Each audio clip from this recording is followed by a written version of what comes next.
Las 10 y 28 minutos, las 9 y 28 en Canarias.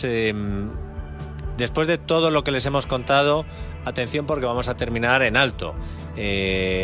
Drogadura con el tema económico, que en algunos asuntos, como el tema es complicado, sobre todo si no se lo explica a gente como nuestros analistas, pues parece que hace menos ruido, tiene menos repercusión, pero importancia tiene un montón, porque el tema de lo de la deuda. Domingo Soriano, buenas noches. ¿Qué tal, Brandao? ¿Tú tienes la impresión de que se le da menos importancia de la que tiene al asunto de lo de la deuda pública, Domingo? Sí, claro. Yo lo tengo dicho. Además lo estaba buscando por la tarde, que no está colgado ahora mismo en la página web del Tesoro. Digo que estaba buscando el que yo siempre digo que para mí es el documento más importante que se publica en España cada año, que es la estrategia de financiación del Tesoro. Y estaba buscando en la página del Tesoro, porque normalmente lo suben los primeros días de enero, y yo hoy no he encontrado el de 2023. Pero para mí esas grandes cifras de lo que vamos a necesitar, de la deuda que vence y hay que refinanciar, de la deuda nueva, la deuda en términos netos, que es la emisión neta, que se supone que es lo que va dirigido al déficit, son las cifras más importantes desde el punto de vista además de sostenibilidad del Estado, incluso tanto al que le pueda preocupar más, a lo mejor desde mi punto de vista, no más liberal, es decir, bueno, es que este Estado insostenible, como para el que le preocupe la cuestión del estado del bienestar, el gasto público. Son sin duda las cifras más importantes y pasa un poco desapercibido. Estamos en otra cosa, es cierto, la inflación, otras cuestiones que son más llamativas, pero la deuda y el hecho de que España, fíjate, esto ya casi nos vamos a la tertulia política, el hecho de que España no es, en mi opinión, un país soberano desde hace 15 años, estamos en manos de nuestros acreedores y, más que de nuestros acreedores, de aquellos que nos están avalando, que son nuestros socios de la eurozona, parece que debería tener mucho más peso en el debate público. Fíjate, porque en este asunto de lo de la deuda pública hay dos enfoques principales. Uno es el que te estaba preocupando a ti, la deuda como país, pero luego está el del que tiene un dinerito y no sabe qué hacer con él. Yo hoy no sé qué veían qué periódicos, si no lo citaría, ya saben que cito siempre, un titular que era algo así como: ahora hay que comprar bonos del Estado porque ahora... Y cuando hemos preguntado, Rayo, ¿de qué quieres hablar hoy? Dice, oye, ¿habéis visto que la rentabilidad de la deuda pública a corto plazo te da un 3% frente a la poca rentabilidad, por no decir nula, de los depósitos? Juan Ramón Rayo, buenas noches. ¿Qué tal? Buenas noches. Ahí es el INCE financiero.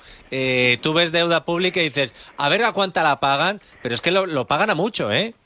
Bueno, a ver, tampoco es que un 3% sea una auténtica barbaridad. Pero hombre, comparado con un 0,1... Efectivamente, pero comparado con el 0,1% en un entorno, además, en el que la inflación está disparada, pues, vamos, yo cuando veo estas cifras, en parte me llevo las manos a la cabeza, ¿no? Porque, vamos a ver, tener dinero del Estado, tenerlo en un depósito en el banco o tenerlo físicamente, no deja de ser una forma de tener deuda pública en realidad.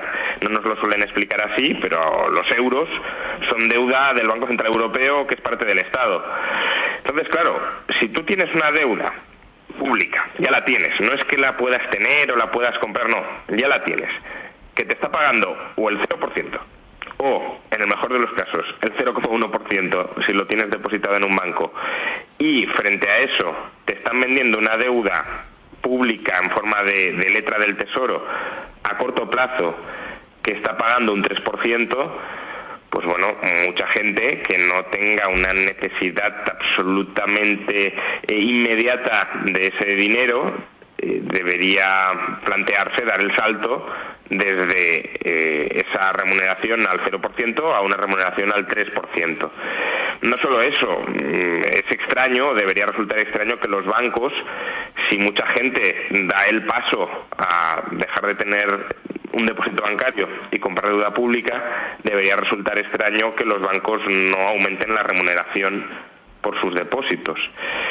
Pero con lo que nos encontramos es que efectivamente la remuneración de los depósitos se mantiene muy baja en España y en general en Europa, y que la gente no da el salto a la deuda pública.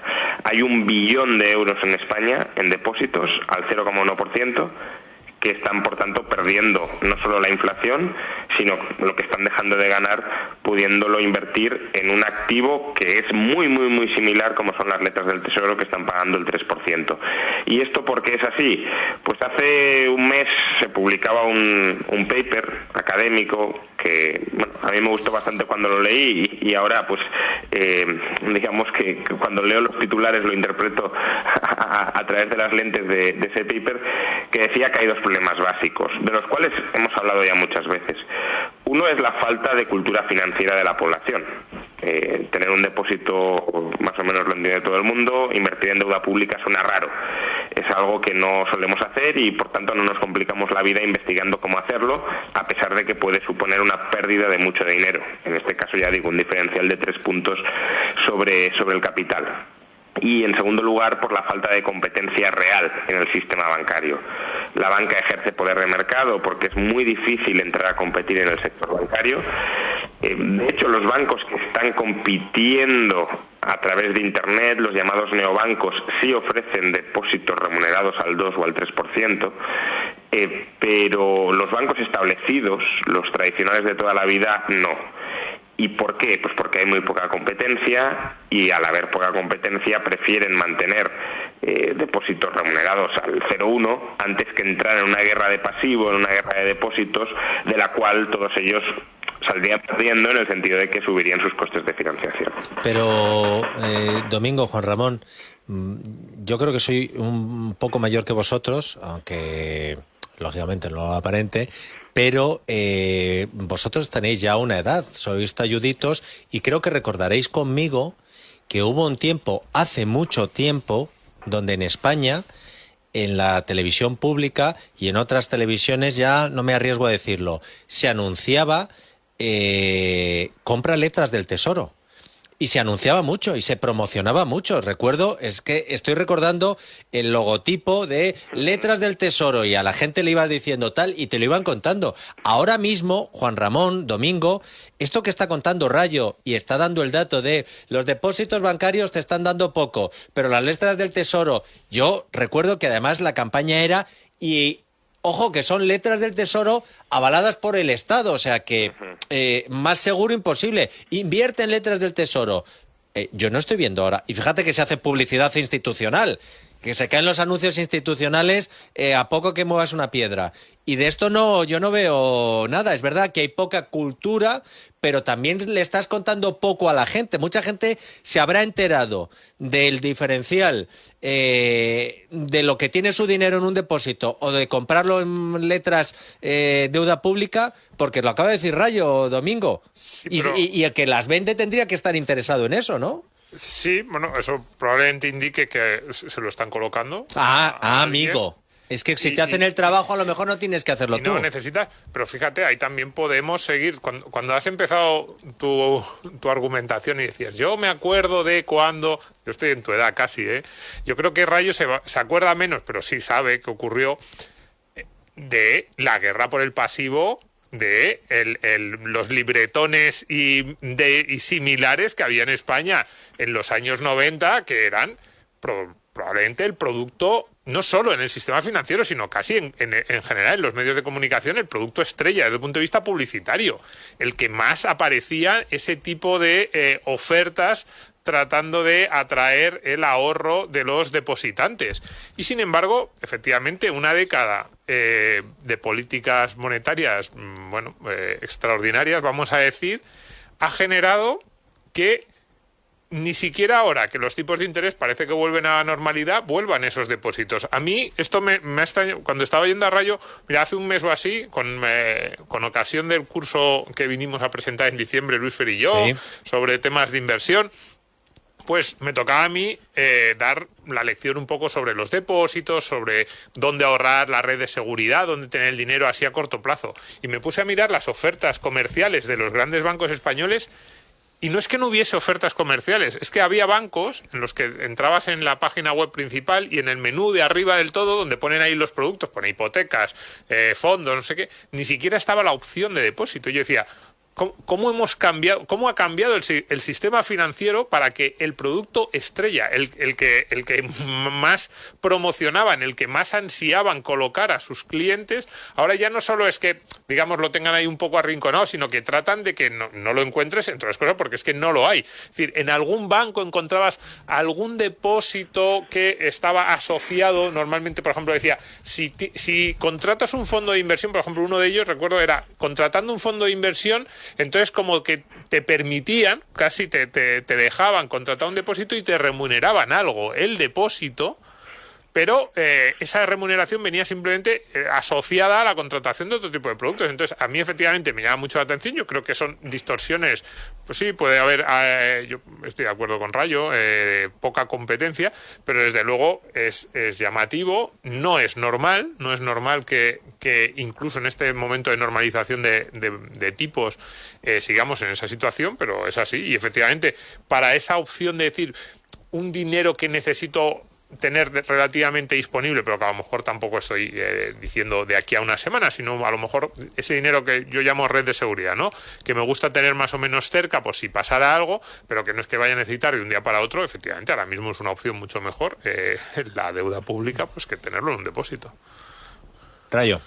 No, sí, vamos, comparto totalmente lo que señala Domingo, y solo añadir que en la medida en que la población adquiera mayor cultura financiera y en la medida en que con esa mayor cultura financiera se lanzara a arbitrar ese diferencial de intereses, es decir, dejara de mantener su dinero en depósitos y comenzara a adquirir deuda pública, y esto hay que remarcarlo porque, claro, estamos hablando de deuda pública y de letras del Tesoro, pero a lo mejor la gente no entiende bien la diferencia, y eso también lo quiero matizar. Letras del Tesoro es deuda pública a muy corto plazo, 3, 6, 9 o 12 meses. Digo esto porque creo que es relativamente razonable en el contexto actual, como argumentaba hace un momento, plantearse invertir en letras del Tesoro como alternativa a los depósitos, pero otras modalidades de deuda pública a más largo plazo hay que pensárselo muy mucho, sobre todo de estados tan endeudados como España. Es decir, un riesgo de insolvencia de España a un año o a 3 meses o a 6 meses no parece muy probable. Ahora, quien compre deuda pública española a 10 años, ahí ya sí que está jugando más a la ruleta. Pero bueno, en la medida en que más personas den el salto de los depósitos a las letras del Tesoro, a la deuda pública a corto plazo, más presión sentirán los bancos para tener que remunerar los depósitos. El problema ahora mismo es que hay 1 billón de euros, como decía, muchísimas familias españolas que mantienen su ahorro en los bancos, aunque no les den ningún tipo de remuneración, y lo mantienen acríticamente, sin plantearse la existencia de alternativas, ni siquiera en un contexto como este, en el que el año pasado pues perdieron aproximadamente el 10%, casi el 10% del valor del poder adquisitivo de ese ahorro a través de la inflación, y no les motivó eso a buscar alternativas con las que al menos compensar parte de esa pérdida. Y claro, si el banco tiene una fuente de financiación gratis, acrítica, no exigente por parte de las familias y en parte también de empresas, pero sobre todo familias, y los bancos no compiten entre sí para quitarse los clientes unos de otros, pues claro, lo que tenemos es tipos de interés al 0%, aun cuando el Banco Central Europeo esté remunerando los depósitos que tiene la banca en el Banco Central Europeo por encima del 2%. Es decir, que por el hecho de tener nuestro dinero en un banco, digámoslo así, el banco nos paga 0. Pero con ese dinero que nosotros tenemos en el banco cobra el 2,5%. No es exactamente así, pero para entendernos. Hay que decir que en este asunto en todos los asuntos que tienen que ver con la inversión, por eso desde esta casa les recomendamos cursos o productos como los que nos presentaron en este programa Domingo Soriano y Luis Fernando Quintero.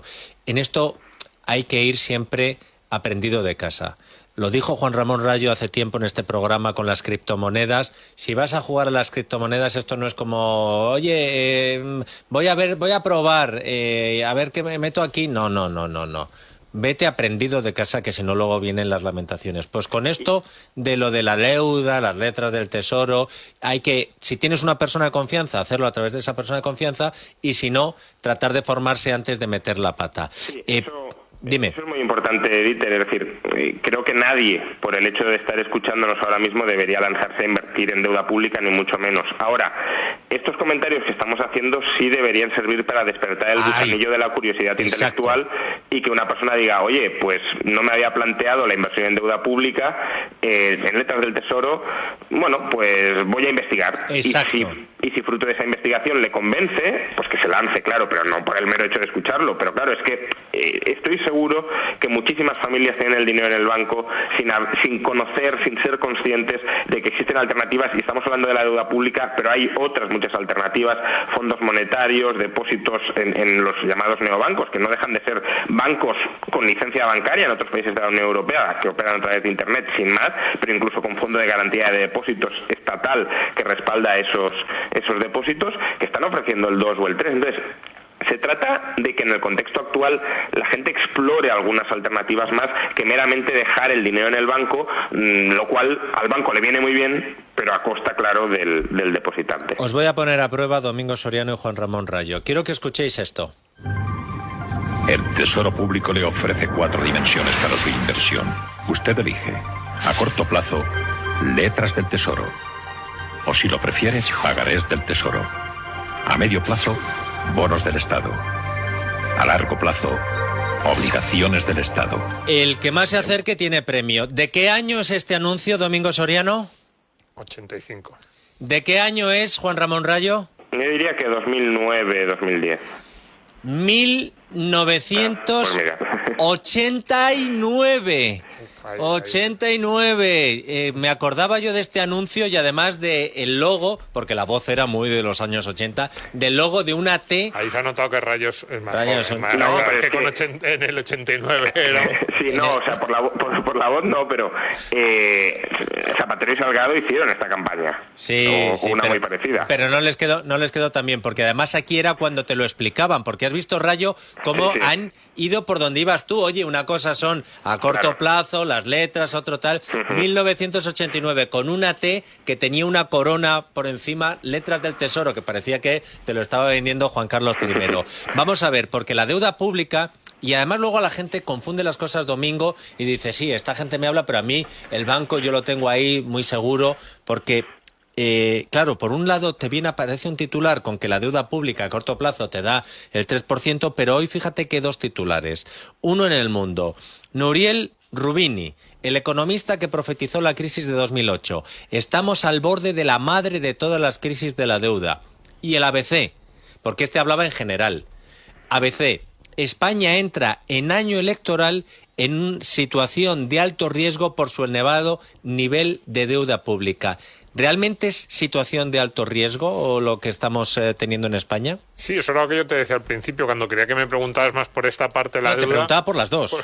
Que a mí me parece muy peligrosa y no se le está haciendo el caso que deberíamos. Digamos que estamos metidos en temas que parece que coyunturalmente, pues la inflación o el crecimiento, el paro, la discusión sobre cuántos parados hay en España, y desde un punto de vista estructural, de un problema de medio o largo plazo y un problema además que va a afectar a los próximos años sí o sí, porque no vamos a ser capaces. De hecho, no hay ningún análisis, ni siquiera ninguna intención del gobierno de controlar ya no la deuda, el crecimiento de la deuda, sino el déficit. Es decir, sabemos que vamos a seguir con un déficit bastante descontrolado y acumulando cada vez más deuda y con un pago de intereses mayor, porque claro, este alza en los costes de financiación nos va a impactar. Entonces, aquí lo que pasa es que habría que diferenciar. Ya hemos dicho, pues la deuda a corto plazo, sí. O sea, yo no creo que España esté en riesgo de entrar en un proceso de quiebra el próximo año, 2 años, 3 años, pero que España es uno de los países, desde luego de los países ricos, con más riesgo de tener problemas por su situación de endeudamiento público, y que si hay el más mínimo elemento de tensión en los mercados, no sé si planteado en términos tan catastrofistas como Rubini, pero que podría pasar perfectamente. Si volvemos a una situación similar, incluso dulcificada, pero similar a la de los años 2010, 2012, 2015, cuando en Europa hubo una crisis de deuda soberana, especialmente entre 2010 y 2012, pero luego se quedó un poco solo Grecia, ¿no? España, junto a Italia, lo va a pasar muy mal, porque tenemos un nivel de deuda digamos, en niveles semi-incontrolables de deuda, no tenemos ajustado el déficit público desde el punto de vista estructural, seguimos teniendo un déficit estructural por encima del 3%, lo decía la IREF el otro día, si no hacemos nada el déficit va a estar por encima del 3%, incluso en una buena coyuntura. Y además, nuestros costes de financiación en los últimos 10 años han estado maquillados por la ayuda de nuestros socios. Por eso decía antes que no somos un país soberano desde el punto de vista financiero. Si nos dejan a nuestra suerte, a lo que nosotros podamos hacer en los mercados, no seríamos capaces de financiarnos como lo hemos hecho. Rayo. Sí, yo estoy de acuerdo en lo que señala Domingo. Ahí ya es cuestión más de valorar políticamente si nos van a dejar caer o no llegado el momento. Visto lo que ha sucedido en los últimos años, la respuesta es probablemente no, pero también, como hemos comentado otras veces, eso depende de equilibrios políticos dentro de los países acreedores, equilibrios políticos internos que no sabemos pues cómo va a girar la cosa por ahí. Es decir, si los holandeses o los austríacos en algún momento determinado, si ganan lo que llaman la ultraderecha o demás, que son euroescépticos y no quieren rescatarnos ilimitadamente, pues en ese caso podríamos tener problemas. Pero claro, uno podría decir, pues vayan, estáis siendo incoherentes. Hace un momento nos decíais, invertí, o planteaos la posibilidad de invertir en letras del Tesoro como alternativa a los depósitos, y ahora decís que España igual quiebra en el futuro próximo. No creo que exista ninguna incoherencia. ¿Por qué? Porque estamos hablando de invertir en letras del Tesoro como alternativa a los depósitos bancarios. Es decir, que si uno tiene depósitos bancarios en España, es preferible en estos momentos, si no necesita el dinero a muy corto plazo, de un día para otro, tener letras del Tesoro por el tipo de interés que abonan. Si el gobierno español llegara a quebrar, la banca española también quebraría. Es decir, los depósitos bancarios de los españoles están garantizados porque el Estado está detrás. Si el Estado no puede pagar su deuda, tampoco podrá garantizar los depósitos bancarios. De modo que, claro, si uno, digamos, se fía lo suficiente de la solvencia de España en el medio y largo plazo como para tener el dinero depositado en España, y no digo que sea ni mucho menos irracional, pero obviamente hay que considerar el riesgo de que las cosas se tuerzan en nuestro país por la sobreacumulación de deuda. Si uno se fía lo suficiente como para tener el dinero en un banco español, yo lo tengo, quiero decir, no es que esté tratando a la gente de osada o alocada, pues por la misma razón puede comprar deuda pública. No es que esté asumiendo riesgos adicionales por eso, y en cambio sí obtendrá una rentabilidad adicional. Juan Ramón, un abrazo fuerte. Un abrazo.